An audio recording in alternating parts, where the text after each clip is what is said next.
Hello everyone, yassas, merhaba, and welcome to From Root to Vine. For this episode, we're on location for a 2-day extravaganza at the Cypriot Twine Festival and Business Expo, which took place back in June. The Cypriot Twine Festival is the biggest global Cypriot event outside of Cyprus and has been a staple of the community here in the UK for the past 40 years. Through live music, dance, traditional cuisine and wine, it offers a perfect insight into the wonderful vibrancy and warmth of Cypriot culture. It also serves as a necessary reminder of the importance of coming together to ensure our heritage continues to thrive in the UK. All of the conversations you will hear discuss diaspora Cypriot identity. Whilst I was joined by a diverse group of guests, all with unique stories to tell, one thing remains the same throughout. Being Cypriot is cemented in uniqueness and love, and pride for our roots is at the heart of it all. I couldn't think of a more perfect place for our first live podcast event, and it was a real privilege to be part of it. Christina, hello. Hello. Welcome to From Root to Vine. Thank you so much for having me. Thank you for being here. I'm excited to chat. I feel like get to know you more as well. We've only very recently met, so it'd be good to get to know a bit about you, your Cypriot roots, and the work you're doing. We're obviously at the Cypriot Wine Festival, which is great, and you're here individually with the work you're doing, but also you're part of NEPOMAK, which is great, the Cypriot youth organisation for the UK. First, I wondered if you could just tell me a bit about you, your Cypriot roots, and like your relationship with your Cypriot roots. Yeah, absolutely. So I am the Vice-President of NEPOMAK UK, and I actually went on such a journey with exploring my Cypriot roots. Around 6 years ago, I went on a trip to Cyprus, sponsored by the government as part of a NEPOMAK global initiative, and I really got in touch with my Cypriot side and learnt to embrace that I was Cypriot and not be lazy about calling myself Greek or not necessarily having an idea of where I came from. And it took me on this amazing journey where I really got in touch with my roots and really engaged with what it meant to be Cypriot and actually how important the Cyprus issue is to keep alive in the new generation. That's really interesting, and it's lovely that it was being in Cyprus on that trip that you were able to discover that. So kind of pre that time in your life, what was your relationship with your Cypriot roots like growing up, in terms of, were you very in the community? Did you come from like a typical Cypriot family? Yeah, I very much knew I was Cypriot growing up, but I grew up in quite a non-Cypriot area in London, and not so entrenched in the Cypriot community. And so I was really looking for an avenue and a way that I could get in touch with my Cypriot identity, which I didn't have before. And I never understood the Cyprus issue. I didn't know the ins and outs of the illegal occupation. I didn't have a balanced understanding of what had happened in 1974. And I realized that it was my responsibility as an ambassador to the Cyprus issue as a UK Cypriot, with UK being a guarantor power to the Cyprus issue, to know exactly what had gone on and to really advocate for change and development in this area. What are some of the things that you were taught growing up about like the Cyprus issue? Because I feel like it's a really difficult thing to try and navigate as a young person. You get so much from like family, and I don't know if you go to like Greek school, some of it's like quite a lot of propaganda. What was the experience like for you? I think we just have to be very aware that, it starts from education, and I think we need to be really open and balanced in our perspective of the narrative and the rhetoric, because what we want to do if we're advocating for a free and united Cyprus, which is what we reflect with the government's message and what NEPOMAK UK represents, is that we want to unite Cypriots, and we want to ensure that the narrative around what that could look like is unity. We don't want to advocate for a two-state solution, of course. We want to advocate for one island where we can all live together, of course, in peace. And that's contrary to growing up with an idea of divisive language, perhaps, and an us and them language, which really I make an effort not to practice in my everyday speech, which can be active in the way that we explore the situation. Yeah, totally. That's really interesting, and you're so right. It's like an active consciousness. You have to really think about it, doing it, and I've definitely felt the same in like my journey of kind of trying to unlearn things and redefine what being Cypriot means for me. So now in the stage you're in, how do you define your Cypriot identity for you personally? Well, actually being here at the Cypriot Wine Festival, it's really beautiful to see all of the amazing produce and the coffee and everything unique to the island. And we really are a hybrid island, where Cyprus has such a unique place geographically, location-wise, and it draws into so many different inspirations, the Middle East, European influences.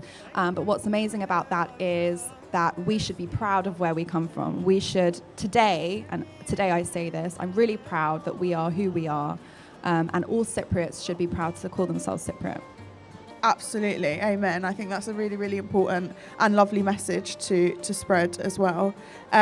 So you are currently involved in a project which is all about the missing persons of Cyprus from the intercommunal violence and the resulting division of Cyprus in 1974. So I was doing a bit of research, trying to find some stats.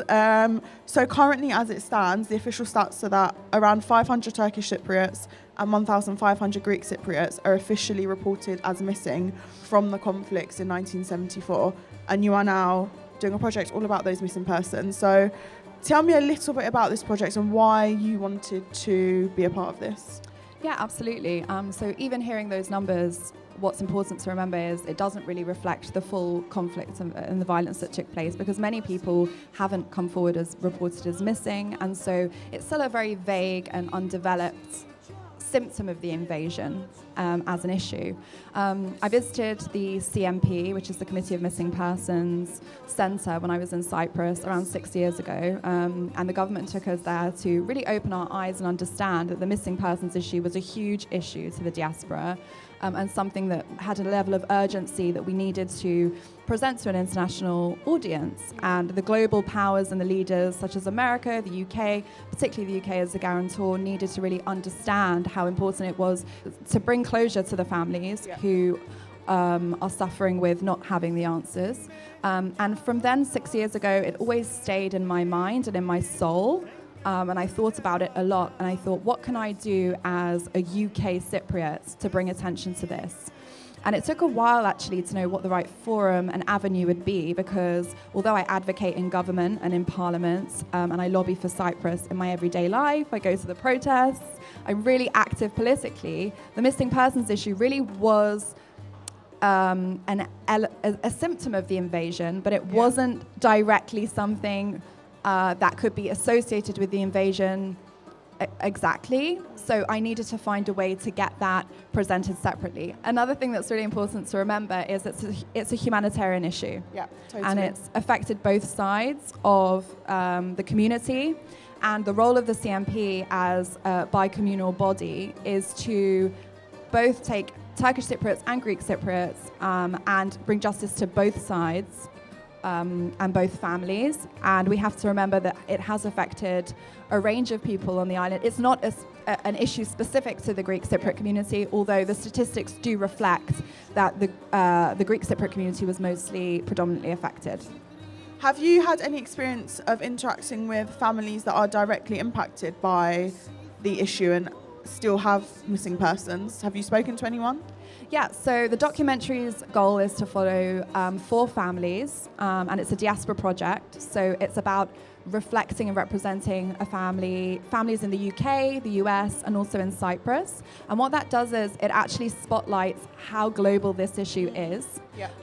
In the US, there are American citizens who are still missing, and actually Bill Clinton put through a legislation that essentially said it was the government's responsibility to put pressure on Turkey to find the fate of these 5 American citizens, because they were American citizens when they were missing, and those families are still grieving and do not have that closure. So it is across different locations, but importantly, we do have a Turkish Cypriot family that are going to be involved, because, again, this has not just affected the Greek Cypriot community, and we're very, very aware of that. Yeah, absolutely. That's really, really interesting, and especially about the missing American citizen.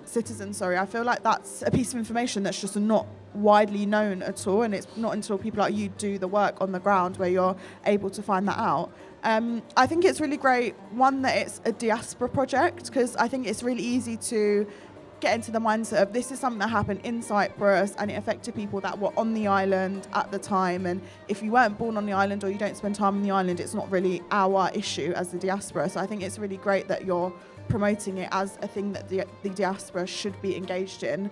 But secondly, it's young people as well that are involved in it. You know, it's seen as something that happened in the past. It didn't affect the current generation. We didn't live through it. We maybe saw it as something that was our parents or our grandparents' issue, and we heard it through those kind of intergenerational stories. How can we get more young people engaged in understanding the issue and kind of being more aware to the activities that still kind of affect Cyprus and missing people? That's a really great question, and I think part of the my perspective with NEPOMAK is knowing how we can communicate something that happened many years ago to a new generation, and it's very difficult. I think one main thing is social media. Yeah. Social media and material that we circulate is so important for it to be relatable and engaging. And the reality is there hasn't been a set of material on the missing persons issue on a multimedia platform or format in many years. Yeah. So although we have archival content and it's been done by a few news outlets perhaps, we haven't got an up-to-date piece of material that's going to appeal to a new generation, and importantly in the English language. Because as we know, when we do things in Cypriot to the Cypriot audience, they already know the missing persons issue. So the power is to reach out to people who are not aware of the missing persons issue and can make a difference in their local constituency as politicians. They can make a difference on a more global level, on a more local level, internationally. And only until we get that kind of reception for the illegal occupation or the missing persons issue are we going to see, I believe, real change. Yeah, absolutely. I mean, there's no denying the power of social media, especially for young people, and it has such an expansive reach. So I think that's really important. So your main output is this documentary. What is the aim in terms of the reach? Are you hoping that it's something that's going to be like officially kind of launched somewhere and people will be able to go and view it? Yeah, exactly. So I hope this project can bring exposure to the issue. As far as the launch of it, I have planned a launch event as part of that where we can invite, very similar to today, politicians, the Cyprus High Commission, all the people that have backed and supported the initiative, obviously the Cypriot government who've been very supportive to the initiative as a diaspora project, and everyone else who has really cheered this on. But importantly, as I mentioned, people who are non-Cypriot. Yeah. And that's a difficult thing to do, is to get a reach of having people from the UK who have so much else to perhaps prioritize with the Ukraine conflict, with Syria, with everything going on elsewhere in the world, to care about Cyprus. Yeah, absolutely. I mean, the Cyprus problem, but also Cyprus in general, it's always not visible, basically. And like you said, there's huge global issues happening, and this tiny island really gets the recognition it deserves. So it's really great that we can use the power of the diaspora to, you know, bring about important messages and do the work. Since kind of starting this project, being involved in it, what has it taught you about kind of your Cypriot roots, and what have you learned about being Cypriot? That's a really good question. I'm glad that I wasn't aware of the questions today, because that's really been great. I think it's taught me to be non-judgmental and neutral when I approach any conflict, but it's also taught me that I have something as a Cypriot youth member of the diaspora to contribute. And that every single person as a member of the diaspora has the power to contribute towards change. You can go to your local government and write to your local politicians about something that matters to you. You can advocate for this with your friends and family when they're going to Cyprus and say, oh, did you actually know that you can't buy land in Cyprus, or you shouldn't be buying land in Cyprus when it's illegally occupied and isn't recognised by international law and goes against all UN sort of resolutions and solutions for a free united Cyprus. We need to be that voice, and we need to be non-judgmental, and we need to listen. Something I don't think I was great at when I was younger is listening, and now I've realised that we can learn so much when we sit and we approach something with our ears and not first with our minds and our mouths. And yeah, that's really what I've learned. Totally, I couldn't agree more. I think we're so almost wired to just want to speak and give our opinions, and this listening comes after. and Cypriots, we love to talk any opportunity. Exactly. So very true. And I think it just comes with that naturally maturing as well. As you get older, you have a more mature mindset, you get better at like actively listening, but listening with intent. And I couldn't agree more. I think if we all just listen to each other a bit more, especially in the Cypriot community, a lot could change for the better. What have you learned from maybe interacting with, in the project, but also not as part of the project, with maybe our Turkish Cypriot members of the community? Well, I've had only great experiences. In NEPOMAK UK, we have many Turkish Cypriots, Armenian Cypriots, Maronite Cypriots, and I've only had great interactions. I think it's really about realizing that we are one and we come from one island together, and be united in our the common elements that bring us together, and not finding and seeking the things that are divisive and push us apart. Anyone can look for problems, but it's hard to look for solutions, right? So when we approach other people in the community in this way, then we can see that we have more to accomplish together, and together we can really make a difference.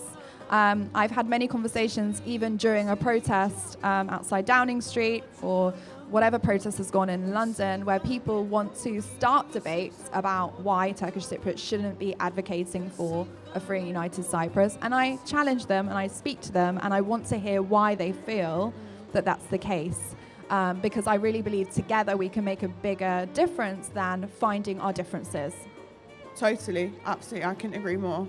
There's more that unites us than divides us, but it's so much easier to find the things that divide us, unfortunately. I think that's just the way the world works at the moment. How do you hope that we can reimagine kind of Cypriot identity, the new generation of Cypriots, still with an awareness of the past? Because obviously the project you're doing specifically, like it is all about the past and what happened, but how can we reimagine that for today's generation in today's world? That's a really good question. What I want the project to do is not to fixate on the past and pick history apart. I think that's been done enough. I think the project needs to look forward at how do we heal and move forward as an island? How do we repair the island? What does a free and united Cyprus look like? If I'm advocating for that, I need to feel that that's something that's possible, and only through getting past the pain of the past and healing past the missing persons issue, the fallout of the invasion, the distrust between the community, can we really imagine a better future. So I'm hopeful that the future looks bright for Cyprus, and I think that it's important that we are aware that people have experienced immense pain and immense trauma and tragedy, and it's about recognizing that, but keeping the narrative for the future, a future that we want for our children, and a future that we want to be a part of. Yeah, totally. One thing I wrote in my notes was the term intergenerational trauma, because I feel like when you think about specifically the missing persons of Cyprus, but just kind of the Cyprus conflicts in general, you can't escape that, especially given that it was such a recent part of history where, our parents, our grandparents that are still around lived through it. So it's really important to keep that in mind. But I think, like you said, kind of reframe it. It's such a deeply troubling, sad, difficult thing to kind of come to terms with. But as the kind of new generation that didn't have that lived experience, how can we kind of reimagine it in maybe a more productive and constructive way to move forward? So it's really great that you have a mind to that with the project. If there are people, Cypriots, non-Cypriots, anyone that want to find out more about missing persons, they want to find out more about the conflict but don't really know where to go, could you recommend any resources? Yeah, so there is the Organisation for Missing Cypriots in the UK that's doing a great job. There's also the Organisation of Undeclared Prisoners and Missing Persons in Cyprus, and there's also the CMP. So those are the three associations and organisations I've worked closely with that deal with both communities, and those are the three kind of registered legitimate organizations that I would recommend. They have statistics, they have material on their website, and they also, I believe, allow you to approach them if you have information. Okay. Because another thing to highlight is that witnesses are, of course, getting much older.